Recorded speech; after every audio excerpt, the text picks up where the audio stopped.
Hi everyone, welcome back to this channel. In this tutorial, I will show you how to get the new epic fish, Sapphyra in Visit.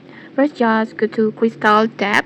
This is the only locations where the Sapphyra can be found. So make sure you are fishing in this area.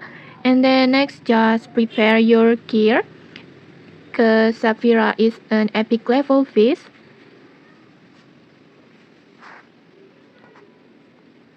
Like this. It's an epic fish. You will need to high tire fishing equipment. Like for example, the minimum rod I recommend is Hazmat or any stronger, and for the bait you can use carb bait. And once you are ready, just start fishing in this crystal tab and just be patient until you get the fish. And once you catch it, this is how the Sapphyra looks.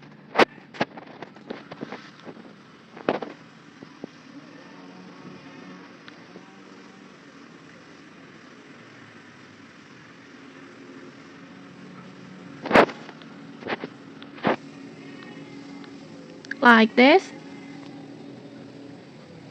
Like this. It's a beautiful fish, I think. It has a blue color body with flowing fins and a white elegant tail, and make it and also it has a pirate cap like this. I think it's so cool. And okay, that's it. If this helped you, don't forget to like, comment and subscribe for more tutorials. Thanks for watching and see you.